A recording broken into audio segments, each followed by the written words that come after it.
First of all, thank you for being part of IMG's financial literacy campaign. We're doing this and we're being very proactive in sharing financial literacy even through webinars so that we can really teach people how to become financially educated. So before we start, let's begin with a short prayer. It's called the True Millionaire's Prayer by Brother Bo Sanchez. In the name of the Father, of the Son, of the Holy Spirit. Amen. Today, I ask you to bless me so I may become a blessing. Lord, I commit myself to enrich others, but because I cannot give what I do not have, I commit myself to become rich. I commit myself to serve you and to serve the poor with my wealth. Today, I open myself to the abundance of your universe. Use me as your channel of love. Give me the ability to create wealth that will bless the world. Increase my financial wisdom and expand my territories. I place my life in your hands. In Jesus' name, amen. In the name of the Father, of the Son, and of the Holy Spirit, amen. Again, thank you for being part of this Saving and Building Your Future webinar. And we really hope that through this financial coaching class, you will learn as much as you can and be able to achieve all of the goals, all of the dreams that you want to achieve. Let's start. How important is financial literacy? So, most people don't plan to fail. They just fail to plan. Tama naman yun eh. 'Di ba? Marami namang mga tao gusto lang maging successful. The thing is, hindi nila napagpaplanuhan. So, what happens if we don't create financial plans? So, sabi nga dito, poor money management is usually a result of financial ignorance. And what are the effects of financial ignorance? Una sa lahat, wrong money mindset. When we're not financially educated, we are bombarded with different money mindsets, which we call poor money mindset. So, ano yung mga examples yan? So, una, yung madalas natin narinig yan, di ba? I'm too young or I'm too old mindset. Bata pa ako, marami pa akong oras para mag-ipon, mag-invest, tsaka na yan. Or I'm too old, pa-retire na ako, hindi ko na kaya yan, wala na akong magagawa. Bahala na si Batman, di ba? Or yung isa pa na mindset is, ang tingin nila is that the solution to our major financial challenges is to borrow money or umutang. So, hindi nila pinaghahandaan, ayaw nilang solusyonan, kasi nga, for them, the easy way out is just to borrow money. Third wrong money mindset would be this, that financial education is only for the wealthy. Ako, maling-mali to dahil ang financial education is actually for everyone. Hindi lang siya pang mayaman. Whether you're a security guard, driver, maid, janitor, you're a professional, a doctor, an engineer, a businessman, we all need financial literacy. Okay? So, fourth, yung bahala na mentality. 'Di ba? So, kung may maipon, may maipon. Kung manalo sa loto, manalo sa loto. Kung hindi, hindi. Bahala na si Batman, di ba? So, that's very wrong. Because this actually leads us to bigger problems. Especially kung hindi tayo prepared sa mga crisis na mangyari sa buhay natin. And lastly, this misconstrued YOLO mindset. Di ba? Yung enjoy lang tayo ngayon. Kung mabuhay tayo ng mahaba, well and good. If we do not live long, di wala. Pero ang problema, what if you live long enough tapos hindi ka nga nakaipon, 'di ba? So, kawawa yung future family mo. And ako naniniwala ko that there's a way for you to really enjoy now while making sure that you also enjoy later. And I believe that's the true essence of YOLO, 'di ba? You maximize every season of your life. So, those are the 5 major wrong money mindset. So, ano yung isa pang effect ng financial ignorance? So, people end up with no savings and high debt. Bakit? So, many people use their credit cards as their emergency fund. And paulit-ulit yung cycle na to. That's why even when they get old at pa-retire na sila, hindi pa rin ubos yung utang nila. Pangalawa, many people can't retire because of loans and debts. 'Di ba? So, hindi lang basta sa credit card, pati yung pagpapaaral, 'di ba? Parang malapit ng matapos yung employment nila, or especially yung mga tao na biglang nawala ng trabaho, tapos maghahanap ng bagong trabaho, mas maliit na yung sweldo nila, tapos hindi na enough yung pambayad nila ng utang, mas lalong humahaba yung panahon na nababaon sila sa utang. So, third, most people don't know how to manage their debts. Instead, their debts manage them. And madalas nga, I'm sure narinig nyo na yun, yung pambayad sa isang utang ay isa pa ulit na utang.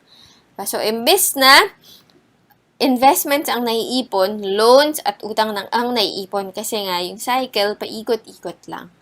So, again, this is an effect of financial ignorance. What is the last one?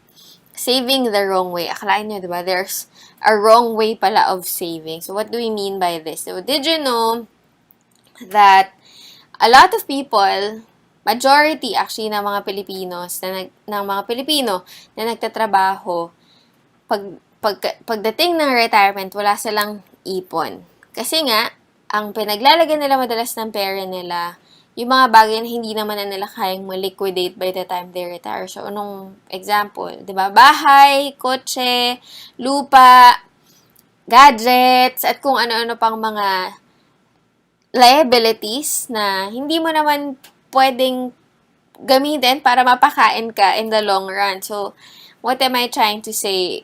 We have to be very mindful kung saan natin nilalagay yung hard-earned money natin. Hindi pwedeng puro lang sa mga liabilities kasi pagtanda natin, kakailanganin natin yung ipon para meron pa rin tayong pang-sustain ng responsibilities. Okay? So, pangalawa, maraming mga tao hindi marunong mag-invest. So, did you know that Filipinos are the only people in the world with 13th month pay? Kung matutunan lang nila mag-invest, at mapalago yung pera nila, kahit 5 years worth lang ng 13th month pay nila, it could actually be big enough para pagdating ng retirement nila, may pangsustento na sila. But again, because they don't know how to save and invest the correct way, wala tayong naitatabi for our retirement. So, what are the long-term effects of financial ignorance? So, based on a senior citizen survey done here in the Philippines, 30% of the Filipino retirees are forced to continue to work. And yung masaklap dito, the job that they get into are not the kind of job that they really want to. Kumbaga, they're just forced to work kasi nga kailangan nila ng pangsustento. Now, what if you can't work anymore? So, a huge chunk or a bigger chunk of the senior citizens, and I'm sure meron kang mga kakilalang ganito, they just depend on their children. Diba? Or maybe you're experiencing this, that your parents are depending on you because during their productive years, hindi nga sila nakaipon. So, what happens if the children can't take care of their parents anymore? So, nauuwi tayo sa mga home for the aged. So, 20% of the senior citizens are abandoned kasi nga hindi na rin sila kayang i-support ng mga anak nila. And there's a small percentage, 8% who rely on pension. Kumbaga, satisfied na sila sa napakaliit na pension nila. Pero, if we think about it, and later on we'll be discussing this, hindi siya enough, actually. So, the minority, the smallest chunk of senior citizens at 2%, sila lang yung considered as financially independent. So, what do we mean by financially independent? The 2% are the ones who enjoy financial freedom. So, when we say financial freedom, actually, this is different for all. Iba-iba naman tayo ng definition ng financial freedom. But generally, it is the time of your life wherein you're highly satisfied, hindi ka na stressed or hindi ka na bound by a job.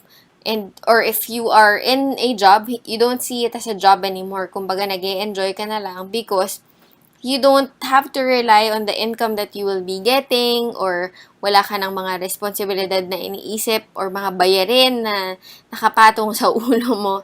You're just really enjoying your life. And another thing, financial freedom is not based on age. You can be financially free as early as you want to be. And it really depends on what you want in life, 'di ba? Kung simpleng buhay yung gusto mo, pwedeng maging financially free ka talaga as early as you want. But if you have big dreams and you want to make sure that you're able to have funds for all of those dreams, then we need to work harder, 'di ba? So, I'm sure you're here because you want to be part of the 2%, and we always say this, with financial education, You can face all those challenges that we've mentioned earlier, diba? Yung wrong money mindset, yung hindi makapag-ipon, yung hindi makapag-save. Kayang-kaya nating i-beat yun. And definitely, there is hope for all of us. So, let's start.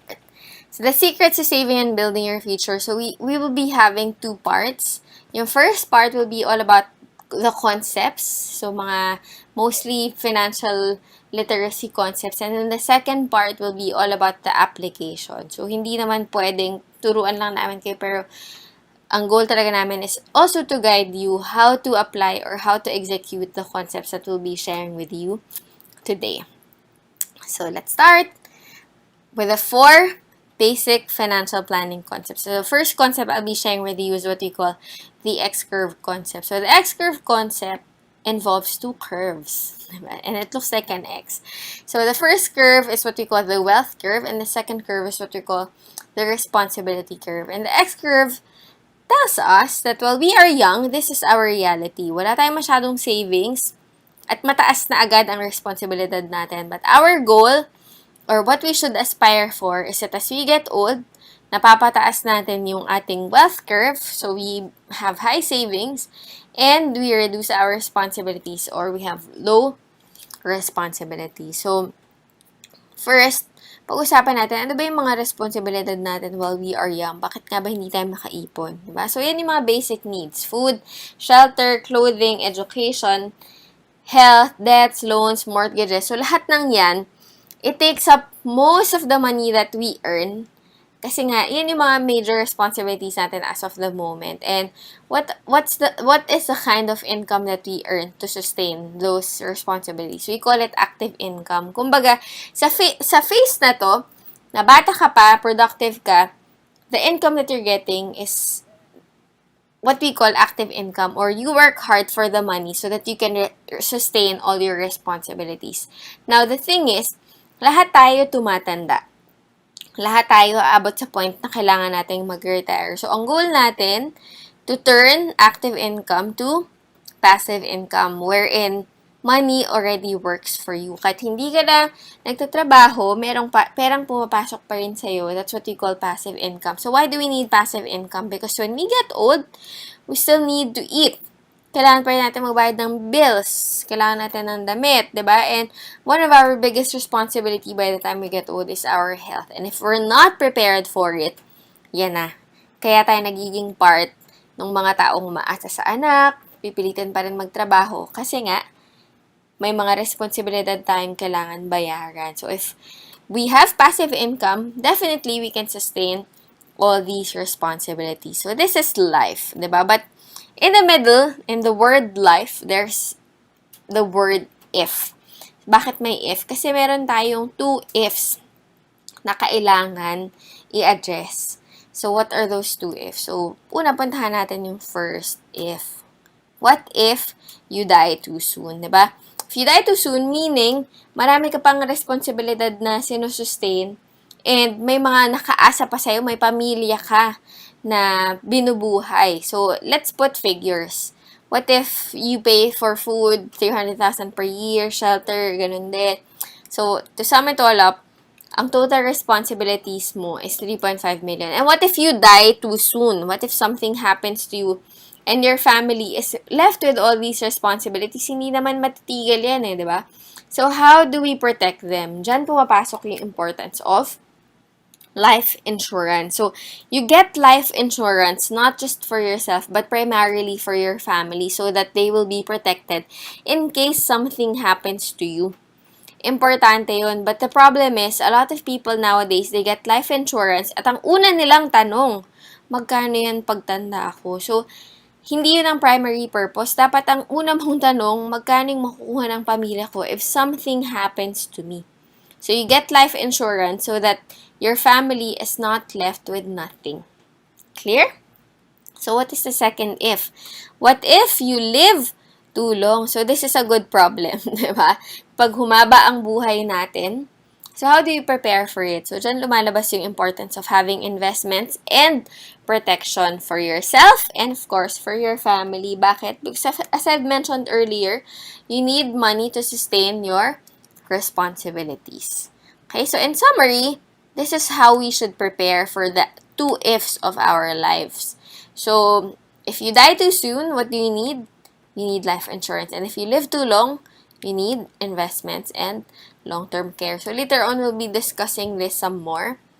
But for now, let's move on. So, maraming mga tao, ang solusyon nila, yung mga government programs natin, 'di ba? So, they think na SSS or GSIS is enough. But the problem is, hindi yan, the money that you get, hindi yan enough. Bakit? Kasi hindi man yan naka-invest. 'Di ba? Nag-iipon ka nga ngayon, pero yung naiipon mo, hindi naman yan tumutubo or hindi yan nag-grow. Kaya pag-retire mo, yung akala mong malaking pera, maliit na lang pala siya.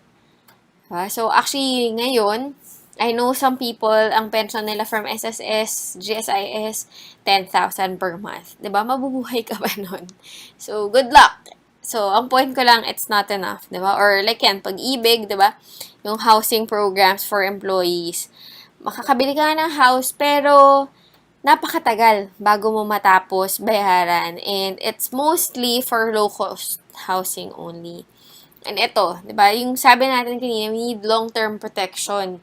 And people think PhilHealth is enough. It's good if you have PhilHealth, but then again, maliit lang yung benefit that we get from it. So, obviously, if maging major financial crisis yan because of a health-related crisis, yung PhilHealth mo will not be enough. So, we need to get investments, protection, and insurance for ourselves, hindi lang iasa sa government. So, sabi nga dito, the government programs are great, but we need to look into other means so that we can grow our money for our financial future.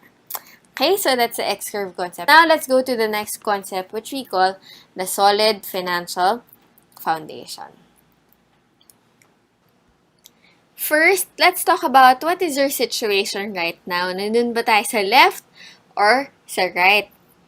So, truth is, people fail financially for they build a weak financial foundation. So, paano ko ipoprove sa inyo yan, di ba?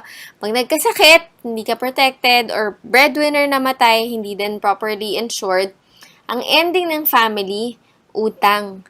Di ba? Tas kung wala ring emergency fund, tas wala pang investment, imagine kung ganyan yung itsura ng financial house mo, and something happens to you, obviously, mabilis lang siyang guguho. So, our goal is to build a strong financial foundation. So, how do we build a strong financial foundation? This is how it should look like. So, una sa lahat, we need to have our healthcare, and then life protection or insurance, and then debt management, emergency fund, and then investment. Diba? So, isa-isahin natin siya. Bakit kailangan meron tayong healthcare? Obviously, if we get sick or if something happens to us and we became incapable of going to work, 'di ba? Wala nang magtatrabaho, walang perang papasok sa atin, 'di ba? And if we're not properly protected, ang ending lang niyan, baka umutang lang yung family natin. So later we'll be discussing this in depth. Ano ba yung difference ng long-term and short-term healthcare, and why do we need to have both? And then, of course, we need to have life protection, or most commonly known as life insurance. Because as I've mentioned, diba, if something happens to us, we wouldn't want our family to just get into more debts.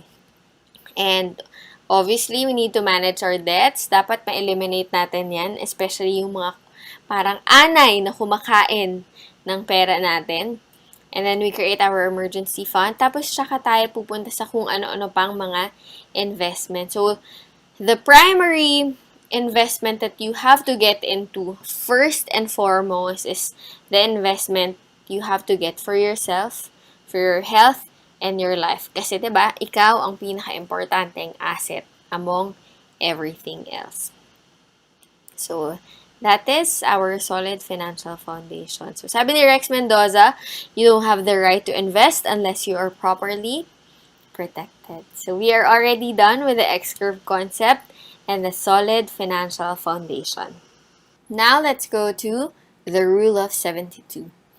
So, the rule of 72 is actually derived from the compounding interest formula na inaral natin when we were back in high school or maybe in college. But we never really understood how do we apply it in our personal financial life, diba? Pero there's actually a simpler formula which will help us find out, 'di ba, gaano ba katagal bago lumago yung pera natin. And if dito lang natin siya nilalagay, or sa, halimbawa, nasa bangko lang siya, or nasa piggy bank mo, paano ba yan lalago? So, ito yung sinasabi natin kanina na we have to learn how to save the right way. And saving the right way involves investing. So, how does investing work? So, sabi ni Einstein, if you divide the number 72 by the annual interest rate, kung saan mo nilalagay yung pera mo, it will give you the number of years to double your money. Example, si Andrea, she's 27 years old. She has 100,000. Kung nasa wallet nila yan or nasa safe ang annual interest rate, wala. So, the number of years to double her money, never. Her earnings before the age of 60, wala rin. Kung nasa savings account yan, and your annual interest rate is 0.25, less withholding tax, it would be 0.2. 72 divided by 0.2 is equal to 360 years. Good luck, diba? So, ilang taon na siya noon? 387 years old. So, her earnings before the age of 60, insignificant. Huwag na nating pag-usapan. What about if ilagay natin siya sa time deposit at 1%? So, 72 divided by 1, the number of years for her to double her money is 72. Diba? 72 divided by 1, 72. Her earnings before the age of 60, less than 200,000 pa. Now, what if you put our money in the stock market or on mutual funds or on vehicles that will really earn more than 1%, 2%? And ang goal talaga natin is to make sure that we are beating inflation, because otherwise, parang hindi din nag-grow yung pera mo and kinakain lang yung value niya ng inflation. So, we need to look for vehicles that will beat inflation. So, ano yung example niyan? Stocks. So, in the stock market, the average annual interest rate that you can get is within 12 to 20%. So, let's say 12%. 72 divided by 12 is equal to 6 years. Imagine, di ba? Compare mo yung 360 years and 72 years sa 6 years. Kaya importante talaga that we look for the best options. So, 70 divided by 6, 70 divided by 12, 6 years. So, kung 27 years old siya and she has 100,000, after 6 years, yung 100,000 niya becomes 200,000. After another 6 years, 400,000, and so on and so forth. So, pagdating niya ng 60 or 63, meron na siyang 6.4 million. Imagine the difference between having no earnings and yung 6.4. If we don't know how to invest, parang namimigay lang tayo ng pera, tinatapon lang natin siya sa hangin. That's why it's very important that we learn how to invest correctly and safely din naman. Hindi naman pwedeng mabilisan, 'di ba? Kaya nga marami ding nabibiktima sa scams kasi gusto nila masyadong mabilis. So, ang average time frame for you to double your money is maybe 6 or 5 years, 'di ba? So, importante hanapin mo yung tamang mga investment vehicles that will give you this kind of return. So, really, the key when it comes to investing is consistency, and you have to do it long term. Walang shortcut when it comes to investing. But imagine if you do it consistently, even if you start with small amounts such as 20 pesos, 50 pesos, diba?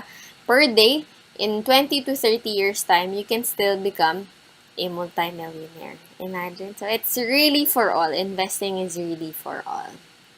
So, now we're already done with the X-curve concept, the solid financial foundation, and the rule of 72. Now, we are down to our last basic financial planning concept, which we call the pay yourself first. So, pag-usapan natin, bakit ba ang mga tao hirap na hirap mag-ipon? Diba? So, this formula is what most people use. That's why they find it difficult to have savings. So, ano ba itsura niya? So, usually, diba, the moment you get your income, ang una mong iniisip, gastos.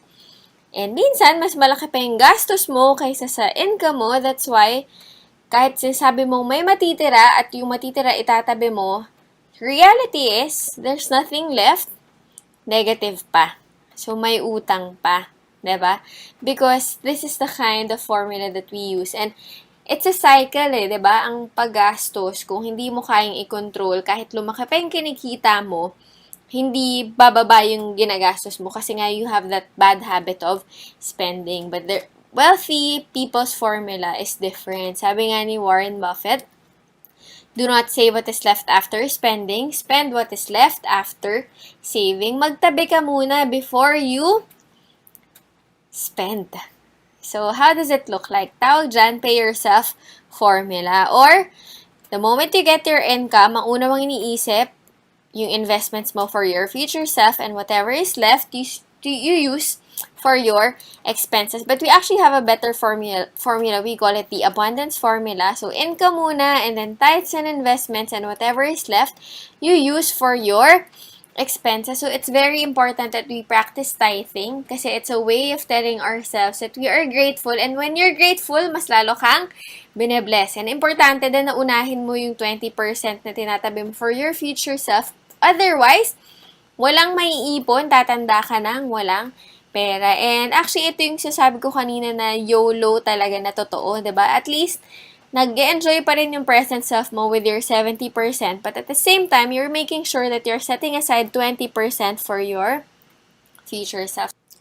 Now, it's very important na naintindihan natin saan ba nanggagaling yung income, ano na yung mga possible income sources, saan pwede mag-tithe, ano yung mga kinoconsider nating investments, and what are considered as expenses. Kasi pagdating sa pagbabudget, dapat tama yung classification mo para hindi ka lumagpas dun sa 10, 20, 70.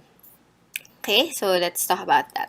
So first, ano ba yung iba't ibang possible income sources natin? So of course, given dyan yung work mo, di ba? If you're earning through a day job, or if you have a business, or if you have homes or apartments for rent, if you have commissioned works, and kung may pension ka. So lahat ng yan, dapat kung may work ka in business, dapat alam mo kung ano yung exact income mo from those streams, 'di ba? Or if you have pension, basta dapat you're able to identify how much is your 100%, how much are you earning per month, para yung palabas na pera hindi sumusobra doon. So second, we need to identify saan ba yung 10 and 20%. So of course, the tithes, we give it to the church, or we give it to a community where we are blessed. And then healthcare and insurance, those are considered as investments, not as expense. Mutual funds, of course, stocks, properties, anything that puts money in your pocket or anything that allows your money to grow, you can consider those as investments. And of course, lastly, let's talk about expenses. So everything else na palabas ang pera mo at walang bumabalik, such as your bills, your grocery, pangbayad sa tuition fee, gas, other basic expenses, travel, shopping, dates, gifts, party celebration, debts, loans, mortgage, and all your other expense, basta palabas ang pera, part yan ng 70%. So, again, it's very important that you have a clear picture of your budget so that you don't go beyond your means. So, remember this. Let's practice paying ourselves first, diba? And how do we do it? Una, learn how to manage your expenses. Identify your fixed versus your variable expenses para alam mo kung saan ka pwedeng mag-adjust. Learn how to classify your needs versus your wants. Purpose ba? O forma lang? Diba? Cut all unnecessary expenses such as subscriptions, diba? Na hindi mo naman nagagamit. Maybe you can just cut them off.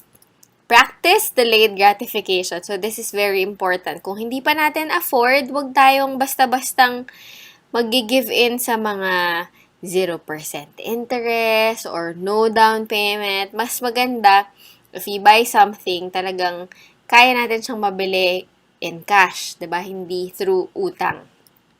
Second, understand where your money goes. It's very important na naintindihan mo kung ano yung asset versus liability, mag-grow ba yung pera mo o hindi. Okay? So, just the final word before we proceed. Spending is a habit, and so is saving and investing. Let's remember this. And very important na for you to be able to replace your habit of spending, dapat mag-build ka ng bagong habit, which is saving. Okay? So now we're done with the 4 basic financial planning concepts: the X-curve, solid financial foundation, the rule of 72, and pay yourself first. Now we go to the application. Why? Because we believe that education without application is just entertainment, and we are not here to entertain you, but really to help you move from where you are now to where you want to be. Talagang we need to take action. So how do we apply the concepts that we have learned earlier? I'm going to share with you 5 ways to apply what we have learned earlier, and through these applications, we'll be able to build what we call the solid financial foundation. So first, let's talk about healthcare. What are the kinds of healthcare? Most people know or have heard about short-term healthcare because it's most commonly known as HMO. The thing about short-term healthcare is that it only covers you during your productive years or during your employment years. So, pag tumigil ka sa pagtatrabaho, hindi ka na covered. Another thing is, kung sakitan ka at parati kang may claims, the following year, hindi na guaranteed yung renewal mo. So, short-term healthcare with the term in itself, short-term lang siya. Second kind of healthcare, not as popular as the first one, but I'm sure you've heard of this. We call it senior care. So, this is similar to short-term healthcare or HMO, but it's for people beyond the age of 60. So, kung hindi ka na kayang makover ng HMO ng company mo or kung retired ka na, you can actually get healthcare for yourself. It's called senior care nga. But the thing about senior care is, number 1, it's expensive. Pangalawa, if you have a lot of pre-existing illnesses, hindi na pwedeng i-cover yun. And pangatlo, hindi siya naiipon. Diba? Mahal na nga siya, wala pang naiipon. Talagang okay siya if you have money. Pero kung hindi ka nakapag-ipon for your retirement, pwedeng madrain lang ng senior healthcare yung ipon mo. So, ideally, do not miss getting the third kind of healthcare, which we call the long-term healthcare. Why? Because yung long-term healthcare, you get it before the age of 60. And ang kagandahan niya, it has health savings. So, naiipon siya kung hindi mo siya nagagamit during your investment period. Pagtanda mo, meron ka ng healthcare na pwedeng gamitin, and it covers you even beyond the age of 60. Okay? So, in the Philippines, a lot of people die not because there's no medicine or treatment, diba? Madalas, ang dahilan bakit hindi sila mapagaling kasi wala silang enough money for treatment. So, it's very important talaga that we get our healthcare, especially our long-term healthcare. So, just to illustrate to you, para mas malinaw lang siya. So, HMO, it's short-term healthcare. It's a benefit you get as an employee. Usually, it's between the age of 21 to 60 years old. For people who are within that range. And again, benefit lang siya, and sometimes you don't have to get it for yourself kasi covered ka naman na ng employer mo. Long-term healthcare, on the other hand, it's something that you have to get for yourself, and it will cover you beyond the age of 60. Ideally, you get it before you turn 60 kasi hindi mo na siya pwedeng makuha the moment you step the age of 60 nga. So, kapag hindi tayo nakakuha nito, we might end up getting senior care, which is, like I said earlier, it's very expensive. But then again, ganun din naman, diba? If magkasakit tayo at hindi tayo prepared, wala tayong healthcare, mas malaking gastos din yun. Okay, so, let's check if we really need long-term healthcare. Okay, so sabi dito, you don't need long-term healthcare if you are sure that you're never going to get sick. I'm sure nobody is sure. Second, if you think you can bring your company's HMO even after you retire, pwede ba yun? Parang hindi, di ba? If you think your government can take care of your healthcare needs, your maintenance, meds, checkups, PhilHealth ba enough na? I don't think so. And if you expect your children to take care of you. So, we have to break the cycle, di ba? Yung nakaasa ka sa anak mo. Ideally talaga, you have to get your own healthcare. So, sabi dito, the comfort level of your healthcare situation after the age of 60 depends on the decision that you make today. So, ano yung final test of a good healthcare? So, it must include all of these components, or we call it the 4 cornerstones. So, una, dapat may short-term healthcare. So, you can use it now. Of course, it needs to have long-term healthcare so you can use it later when you're already retired. Now, dapat kaya ring i-cover yung life insurance para kung halimbawa hindi ka nagkasakit, at least yung in-invest mo hindi din tinapon, 'di ba? At least your family will get something dahil nga nag-invest ka for your supposedly long-term healthcare. Now, if you live too long naman and you don't get sick, hindi ka mamatay agad, diba? Mas maganda if meron siyang savings and investments component. So, again, the final test of a good healthcare includes all these 4. Now, I'm going to share with you one of the investment vehicles that IMG offers, specifically something that will give you long-term healthcare. So, please watch this video. By tradition, the Filipinos maintain strong family ties. But it's this same tradition that prompted more than 50% of Filipino senior citizens to rely solely on their children and relatives for support in their old age. You can follow the same path, or you can choose to proceed in another way, a better way, the Kaiser Way. And what is the Kaiser Way? Financial independence, especially in your retirement years, when you'll really need medical attention and support. Other HMOs serve group and individual accounts.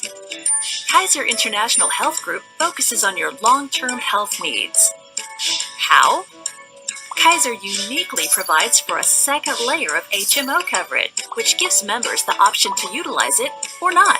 You can use it if you have to, but if you stay healthy, Kaiser International Health Group will reward you with the financial independence you deserve in your senior years. Simple, worry-free, effective. Why? Because Kaiser cares. Kaiser International Health Group, the first name in healthcare. And that is Kaiser. So just to give you a little bit more background about it, it's primarily your long-term health care, but it also has a feature of short-term health care. And if you don't use it, your money continues to grow. That's why in the future, it has a specific cash value depending on what you have invested. But primarily, your goal is really not to touch it while you are young so that you have health care when you get old. So, to give you facts and figures, if your age is 10 to 40 years old, for as low as 88 pesos per day or 2,647 per month, you can already get your long-term health care. And the cash value of this plan in 20 years would be 520,000. And this amount can already be used for anything, anyone, and anywhere, not just for hospitalization, should you become healthy by the time you reach your senior years. So, diba, win-win siya because if you don't use it, you don't actually lose it. It just continues to grow and you can use it as a fund for all your other needs. And another thing that's beautiful about this is that you only have to invest for 7 years, but you're already protected for the rest of your life. So that's Kaiser. If you want to know more about long-term healthcare, you can just ask us after you watch this entire webinar. So that's it for healthcare. Let's talk about life protection, or most commonly known as life insurance. Sabi dito, if you love yourself and your family, go and get yourself adequately protected. And this is very true, 'di ba? If anything happens to us, kailangan masigurado natin na yung pamilya natin hindi maiiwan ng wala. especially if we are the breadwinner. So let's talk about what are the different purposes of life insurance. So life insurance can be used to protect your family and replace your income if you die too soon. Diba? So it could be a source of their livelihood kapag nawala yung breadwinner. Okay. Second, it can be used to finance your children's education, especially kung nasa bata pa yung anak mo, wala pang hindi pa nag-aaral, you can get life insurance para if something happens to you along the way, hindi matitigil ang mundo nila, 'di ba? And they can still go to college and fund their education through the life insurance that they will be getting from you. Okay? And then, third, it can also be used to pay estate tax. This is very important, lalo na kung marami tayong mga properties na ita-transfer sa family natin, sa family members natin. We need to make sure that they have enough funds to pay for estate tax if something happens to the owner of those properties. Okay? And life insurance can also be used to pay off debts. So, kasi nga, instant money siya. Kung meron mang mangyari sa atin, at least kung meron tayong utang, hindi naman maiiwan yun as responsibility ng sumunod sa atin or ng mga kapamilya natin. At least if we die and we're protected, the life insurance that they will be getting can be used to pay off our debt. So, there are different purposes and kaya nga yung iba, may iba't iba silang life insurance na kinukuha dahil iba-iba rin nga talaga yung purpose niya. Okay, so I'm gonna share with you some facts about life insurance para mas maintindihan pa natin ano ba yung bago natin pasukin, ano ba dapat yung i-consider natin. So first, the cost of life insurance goes up every year because the risk of dying is higher as you get older. So, di ba, kung mag-start ka at 25, for as low as 2,000 or 3,000 pesos per month or maybe per year, pwedeng makakuha ka na ng life insurance. But if you get older, mas mataas na yung premium. Another factor that affects our life insurance premium and coverage would be our health. So, kung sakitan tayo or kung mataas nga yung risk natin, malamang mas mahal. Third, there is no free insurance. Definitely, walang libre. And matakot ka, diba? Kung libre yan, baka wala ring coverage yan. Fourth, all insurance are term insurance. So, when we say term insurance, pwedeng 10-year term, 5-year term, whole life term, diba? So, may number of years para sa payment. So, how do we test if we are getting into a good life insurance? So, it must have all these four cornerstones. So, una sa lahat, dapat safe, diba? Kaya mga papasukin because you want to make sure na if you get into it, papoprotect talaga yung family mo. And second yun, protection for your family if something happens to you. That's the primary purpose talaga. You get life insurance so that your family will be able to continue their life and masustain nila yung needs nila should anything happen to you. Third, dapat walang tax yan. Di ba? Kung wala ka na nga, may tax pa. So, mas maganda walang tax. And lastly, if you can get into something that will also give you the opportunity to grow your money. So, how do we compute the life insurance coverage that we need? I'm going to share with you two simple ways of computing life insurance coverage. Una, yung income replacement formula. This is ideal for those who do not have a lot of responsibilities. Diba? Kung single ka pa, pwedeng yan muna yung gamitin mong formula. But if you have responsibilities, may mga debts kang binabayaran, you have children na kailangan isend to school, then you can use the dime method. So first, let's talk about the income replacement formula. It's very simple. It's just annual income times 10 because assuming that you are earning 20,000 per month, so 20 times 12, that's 240,000 annual income times 10.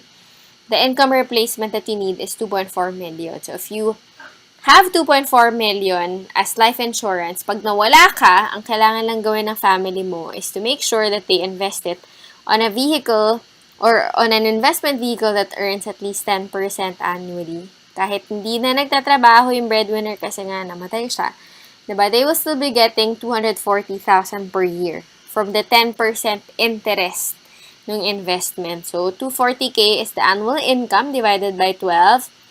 They will still have 20,000 per month. Diba? So, that's the first formula. It's very simple and very straightforward. Now, the dime method is a little bit more detailed. Diba? So, let's have a hypothetical example. Halimbawa, may utang kang 500,000 and your income replacement is 2.4 million. You have mortgage, education. Ang total protection that you need, you just have to add all of those figures. So, you need 5.9 million. Now, I'm gonna share with you one of the cheapest type of insurance that we can get para, di ba, kung kailangan mo ng 5.9 million, hindi mo kailangan magbayad ng sobrang laking premium. And this kind of life insurance is what we call annual renewable term. So, very cheap siya kasi once a year mo lang siya babayaran. So, to give you figures, example, you're 25 years old, you need 1 million coverage. You just need to pay 5,590 pesos per year. May 1 million coverage ka. So, kung 5 million yung gusto mong coverage, just pay 23,000 pesos per year. Meron ka ng 5 million coverage. So, we call this the multiple option super term. It's an investment vehicle by MB Life. So, if you want to know more about this, you can ask us after this webinar. Okay. So, we're done with life protection. Let's discuss about debt management. First, why do people fall in a debt trap? Ayan, utang. Ano bang mga source niyan? Yung mga schemes like buy now, pay later, 0% interest installment, sales, discounts, no or low down payment. So, maraming mga tao, they will buy something that's out of their 70% or kumbaga out of budget dahil nga staggered naman daw yung payment or installment naman or naka-sale naman, etc. etc. So, bibili nila yun kahit hindi pa talaga nila afford. And it all boils down to this. People are so into instant gratification. Gusto nilang ma-enjoy yung mga bagay na hindi pa naman nila kaya talagang i-enjoy or hindi pa pasok sa budget nila. And worst, people spend on things they don't need to please people they don't even like. Diba? Yung para lang makaporma sa kapitbahay or para sikat sa mga kaibigan, nauuwi sa utang. And parati nga naming sinasabi sa mga tao, don't let pride make you broke. Diba? Huwag tayong mabaon sa utang. So, why should we manage our debts? Because debt can turn into a disease. It could control your life, diminish your happiness, and limit your freedom. So, hindi masayang magkautang, hindi masayang magkaroon ng isang bagay na posibleng bawiin sa'yo in the future kasi hindi mo pa fully paid. Diba? Kumbaga, na-acquire mo siya through a debt or a loan. Kaya, kung hindi mo na siya kayang bayaran, babawiin lang rin siya sa'yo, diba? So, sayang. And it limits what you can do in your life. Mas masayang mabuhay ng simple, pero alam mo na lahat ng meron ka talagang sa'yo. Diba? So, how do we manage our debt? So, I'm gonna share with you some tips. First, don't get into more debt. So, learn how to live below your means, live simply, buy only what is needed, and change your habit of spending to the habit of saving. Second, eliminate bad debts. So, ideally, pay your credit card debts in full and on time. Hindi pwedeng yung minimum payments lang. And as much as possible, use cash or debit cards. Third, create a list of all your debts. Pay off the ones with the highest interest first. And fourth, increase your cash flow. So, tigil-tigilan mo yung pag-uutang mo. Mas maganda, palaguin mo muna yung income mo. And mas malaki yung pumapasok dapat kaysa sa lumalabas. Also, if talagang medyo dead end ka na, look for some of your assets na pwede mong i-liquidate so that you can generate income. And, of course, kung talagang medyo hindi mo na alam yung gagawin mo at kailangan mo talagang tulong, find a coach. So, find someone who will really guide you until you get out of your debt. So, don't be afraid to seek for help. So, lahat naman tayo may kailangan. And, minsan, hindi mo na kailangan paabutin pa sa sobrang lala before you look for a coach. Okay?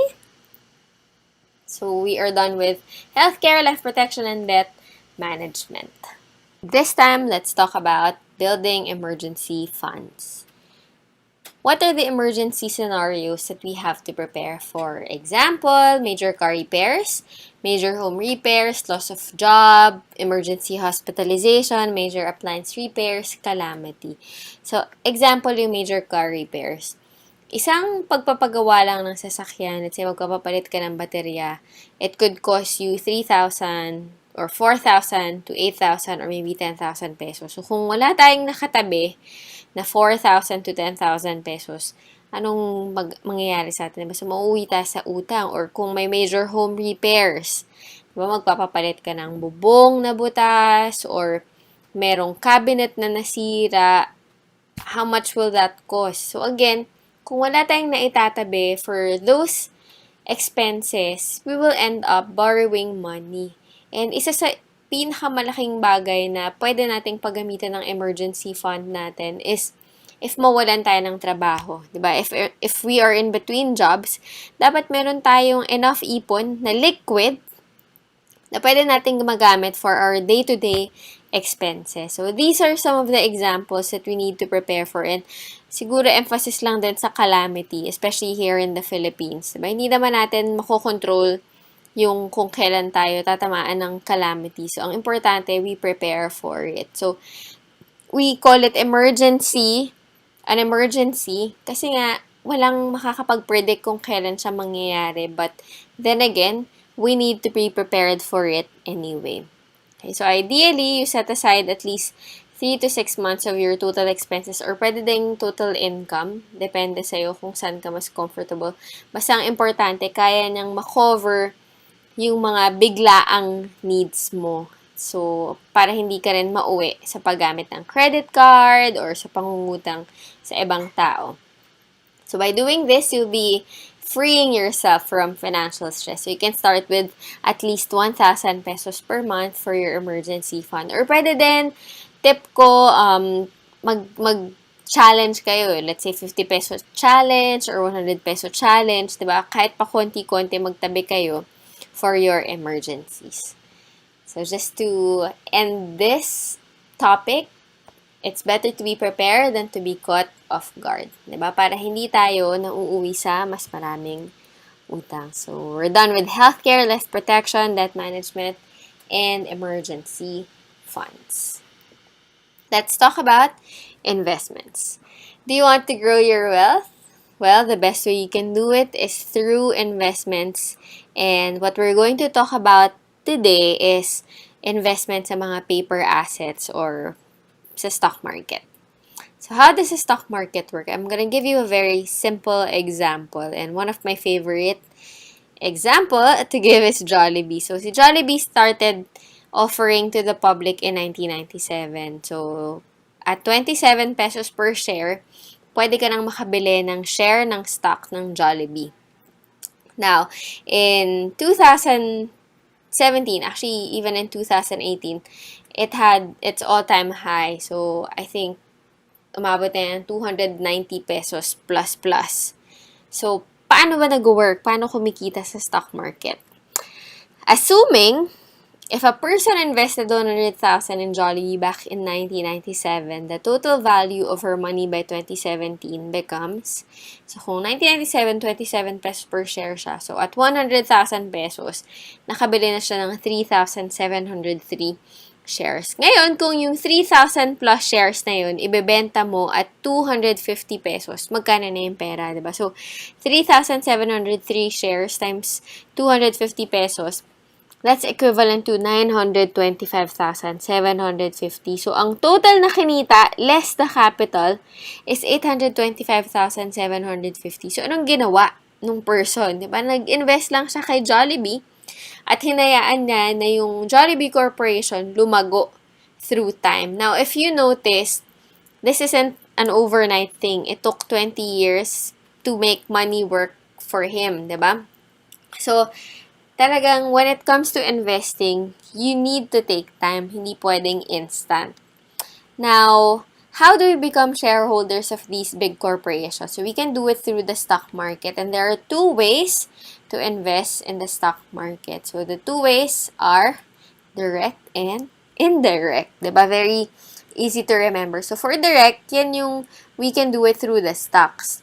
And when you invest through the stocks, talagang kailangan mas may idea ka or mas may knowledge ka about the fundamentals and the technicals. Pag indirect naman, that's investing through mutual funds. So, first, let's talk about direct stocks. So, pag direct stocks, imagine, there are about 250 publicly listed companies in the Philippine stock market. So, ibig sabihin, ang dami mong pwedeng pagpilian because direct stock investing is done personally or kumbaga personal mo siyang manage, you need to be guided so that you can avoid losing money. Kasi nga kapag naman nag-invest kasi hindi mo naman masyadong napag-aralan, may possibility na malugi ka. And it would be best that you really invest on blue chip stocks para masulit yung paglalagyan mo ng pera. The thing though with direct stock investing, so una sa lahat dapat nga kailangan may knowledge ka. And syempre dapat yung pera na meron ka will be enough to buy big companies or yung mga tinatawag na nating blue chip stocks. Okay? So, now let's talk about indirect stock investments through mutual funds. So, I'm gonna give you an example of a mutual fund company na nag-start din noong 1997 so that you can see yung growth. Ang ginagawa lang naman ng mga mutual fund companies is that they pool the funds of all the investors and there's a professional who manages the fund and sila na yung nag-aaral kung saan sila mag-i-invest. The beauty about investing in mutual funds is that automatically diversified na siya. Meaning, SEC requires mutual fund companies to have at least 10 corporations under them. So, kumbaga dapat 10 corporation yung binibili nila. So, medyo technical discussion. I'm just gonna show you how it works. So, PhilEquity, it started in 1997 also at 1.1 peso per share. And in 2017, it had its one of the all-time high of 40 pesos per share. So, kung nag-invest ka rin ng 100,000 noong 1997, makakabili ka ng more or less 100,000 shares, diba? And if you sell it at 40 pesos per share, can you just imagine your gain? Well, 100,000 shares times 40 pesos per share, that's equal to 4 million pesos. So, again, anong kailangan mong gawin? Hanapin mo lang yung best opportunities or tamang mga companies or mutual funds kung saan magandang mag-invest. And you just let the professionals do the hard work for you. Diba? Mag-invest ka na lang. And the beauty is this, in IMG, we don't just teach people why it's important to invest. We also give you the means to actually invest. So we have partners, we have different mutual fund companies as partners, and we also have MyTrade for direct stock investing. So we have access to both direct and indirect stock investing. If you want to do it, then you can just ask us later on how to start. Okay, so just to summarize, for mutual funds, of course, you will have growth and it has a lower investment requirement. For as low as 5,000 pesos, you can already open a mutual fund account, and even with just 1,000 pesos per month, okay na yun. And it's diversified within itself kasi nga minimum 10 companies yung binibili. It's professionally managed. I think this is the best part, especially for those na hindi nila masyadong kayang humarap sa computer at magbantay ng nangyayari sa market or hindi nila kayang i-update yung stock positioning nila. So, mas maganda that we invest through mutual funds. Now, for direct stocks, of course, it also has growth. It has a higher investment requirement. You can open with 5,000 pesos. Pero, syempre, if you want to diversify, dapat mas marami kang pera. And another good thing about this is that if you want to manage it by yourself, then you can do it. Okay, so that's it for investments. So remember this, when it comes to investing, the longer you stay, the more you can gain. And time and not timing is the best ally when it comes to building your wealth. Hindi pwedeng patagalin mo because Earlier, when we discussed about the compounding interest, diba, mas nag-work siya kung mas mahaba yung oras na binibigay mo for your money to grow. We've already finished discussing about the 4 basic financial planning concepts and the application.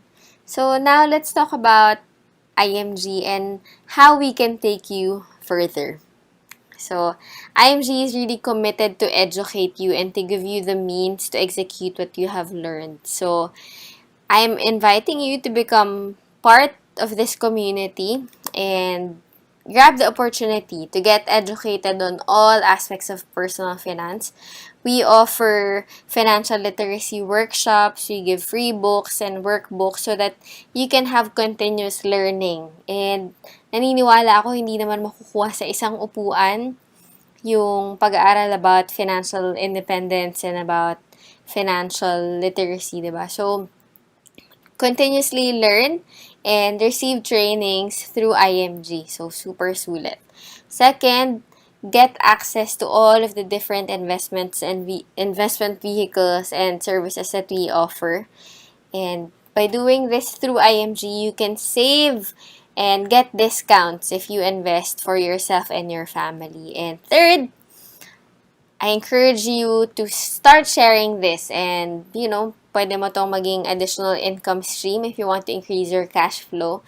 And it's very simple. You just have to share what you have learned, and when people start investing, you can be their financial coach. And the beauty about IMG is that we are also committed to teaching you how to become a financial coach.